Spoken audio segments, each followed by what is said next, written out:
Yeah, time's moving so quickly, almost already the middle of April. Welcome everybody to Betway Weighted to Win. We look at the Hollywood Bets Greyville meeting that moved from Maritzburg originally, and so this is the situation that we've got. We're on the poly and a number of scratchings. Hopefully you've taken a note, but race number 2 is an apprentice race.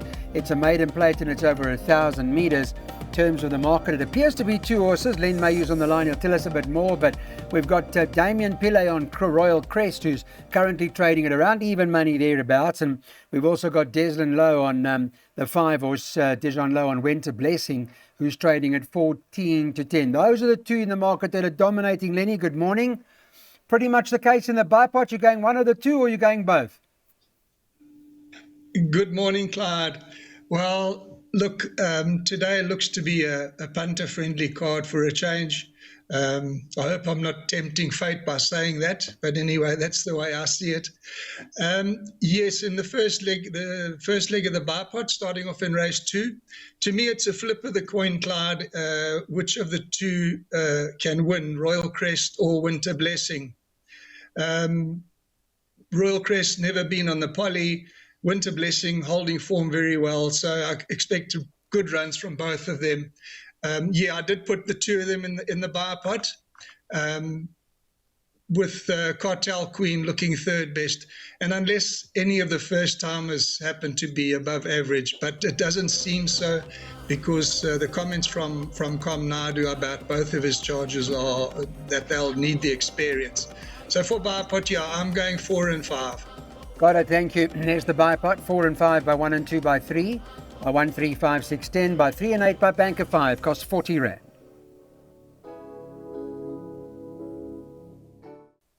Yeah, so if you're a form lines person, well, then this horse Quest of Valor is going to be very hard to beat. From the Dougie Campbell stable, Callan Murray now gets the ride in this third race. We're at the Hollywood Bets Greyville. This race is bet with a tote maiden plate, and it's over the 1,200.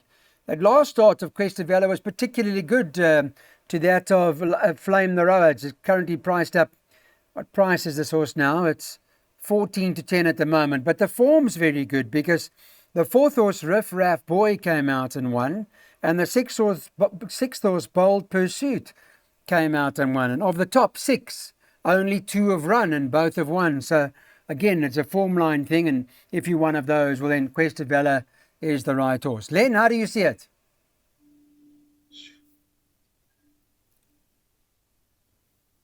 Yes, Clyde. Look, Quest of Valor placed in both of his runs, and he made good improvement in his second run, so he's got to have a very big chance here. It looks the one to beat. This was Bangladesh. He hasn't raced for 315 days, but he ran a very promising race on debut on the poly track, and having been bumped at the start, and then he seemed to be all at sea and running, and he only started to concentrate in the straight after, he got a few smacks from the jock, and he was running on nicely at the business end. Since then, he's been gelded, and I feel that if he's not too badly in need of the run, he could make improvement to win here. So the fact as well that the perms are so small, I've included the 2 of them, Bangladesh and Quest of Valor, in the bipod perms and PA. Okay, there's a PA, almost straight line, but it's a 6 Rand cost.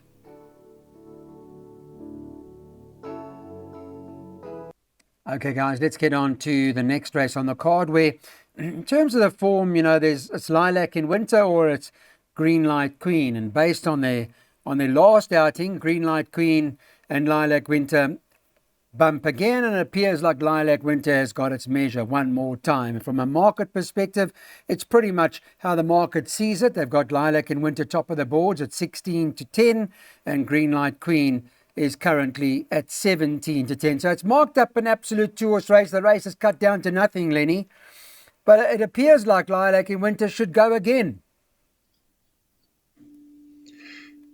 Yes, Clyde, I'm firmly in the camp of Lilac in Winter. She's maturing into a very promising filly. And the manner in which she won at Scottsville last time was super impressive. I mean, she picked up Green Light Queen at the 100-meter mark, and she simply cruised past her, and she would have doubled the winning margin had gone another 100 meters. had this meeting been at Scottsville, I would have made a 10 out of 10 bet, Clyde. But the only run on the poly, Lilac in Winter, was below par. But she was involved in a bit of a bumping match that day at the start, and perhaps she just didn't put it in. So I'm going to forgive her for that run. And although I think she would be much better at Scottsville, I do think she's still my firm selection, first choice, and I'm banking her in all bets. Got it. We've got that as a pick six banker, so we're bankering Lilac in Winter now. And then later on, Len is also taking his chance with the Circumbendus today. Bankers the 5 later on, who's currently priced up 12 to 10. That pick six cost 400 Rand.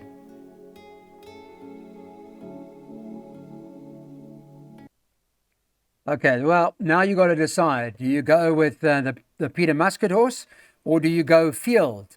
And it's a B stakes. It's over the 1,400 meters. And, well, I guess there are quite a few in here that would have chances. Betting has got Touched by Angels priced up at around 11 to 10 at the moment. Number 1, Dylan's Champ, 6 to 1. And number 3, Rolo the Viking, 7 to 1. And then it's 10 to 1 and better about the balance. Personally, I thought Touched by Angels a hard horse to beat. But Lenny, I see you not taking chances here. You're going the whole lot. Yes, Clyde. The reason I did that is because, look, he does look the right horse in the race. He's an improving 3-year-old. His Cape form was pretty good. And the only reason I've covered him is because there are quite a few hard knockers, and it's his first run on the poly. So that's the only reason. Otherwise, had it been on the turf, I probably would have banked him. But, trainer Peter Muscat's got 3 charges. They all have chances. Dylan's Champ and Golden Rule are certainly not out of it. They're very capable on their day, and especially Golden Rule, he's a course and distance specialist. So I give him a lot of respect. Then you've got a horse like Kitchikel, who comes into, he's receiving weight most of the main contenders. So I expect him to give a very good account of himself. And then you've got Rolo the Viking, who strictly at the weights should not finish ahead of Kitchikel. But he's such a poly specialist that he can still be dangerous. So those, I think, are the main runners, but certainly the one to beat is Touched by Angels. Got it. Thank you so much, Len. Yeah, so Peter Muscat comes into this race with a very strong hand. There's our jackpot for $100, a jackpot where we'll be riding on Circumbendus. Have a look at this C Stakes over 1,000 meters. Note that all of 4, 6, 7 and 9 are out. They're not going to be running. And in terms of this particular event, we've got this horse, Caribbean Gold, who's top of the boards at the moment, trading at even money. 3, Access Power is 5 to 2. Number 2, Barry de Grande is at 5 to 1. 5 to 1 about the 5, Mighty Zambezi. And the outsider of the race horse I actually like is Rock Music, who's trading at 11 to 2. The rest are not running. If I haven't quoted their betting, it's because they scratched. Although Chad Little's horse, Caribbean Gold, for Glenn Cotson, probably the right horse in the race, but I find it to be tricky, Len. Yes, Clyde, I agree with you. There's only 5 runners, and I feel that any of the 5 could pop up and win. Although the betting does suggest it's a one-horse race with the Cape Filly Caribbean Gold at the top of the boards at 8 to 10 or even money or whatever the case may be. Her form is good, having won 2 from 6 of her starts. And both of her wins have been around the turn, which was at Durbanville. So, albeit Durbanville is a left-hand turn as opposed to the Greyville right-handed track, it seems that she does do better around the turn. She is my first choice. However, Clyde, small fields have been known to throw up strange results before. So I'm opting to cover her in the jackpot and pick sixes. I'm putting the field. There's only 5 runners. Yeah, I'm in agreement with you. And listen, if you want to add one more horse in, add one more horse, because then you'll get you'll get the scratching and the double up and the tote favourite and all that sort of thing. So you won't feel too bad if the favourite does win it. So banker 5 in the second leg by 4 and 5 in the third leg by 4, 5, 6, 7. At the back costs $40. Okay, Circumbendibus, that's the one we're going to be shouting home here. We are labelling that as the horse to beat, winner of its last start. We thought it won impressively enough for Glenn Cotson. won by 3 lengths and so on. And in fact, the second horse, City of Love, came out to frank that form. So that form's worked out particularly well, and it's the 12-10 favourite. Second choice, number 4, Don Carrari, who's at 28-10, and 11-2 about the 7, Captain's Christie. But no stopping Circumbendibus today, Len. I don't think so, Cloud. You know, he came back to his best with a facile win at Scottsville last time out. And on that performance, I think he's going to be very hard to oppose here. I was just looking and I noticed that the 2 runs prior to his last win were both in the soft conditions where he ran. He ran below par, but not disgraced. You know, he was beaten a length and 3/4 by Wild Justice and 2 lengths by City of Love. But he turned that form around in no uncertain terms last time by beating City of Love by over 3 lengths. So for me, he's a banker in all bets. I really expect him to win again. Okay, got it. So we're taking the trifecta like this. Banker 5 by 1, 3, 4, 5, 6, 7, 8. Cost 30 Rand.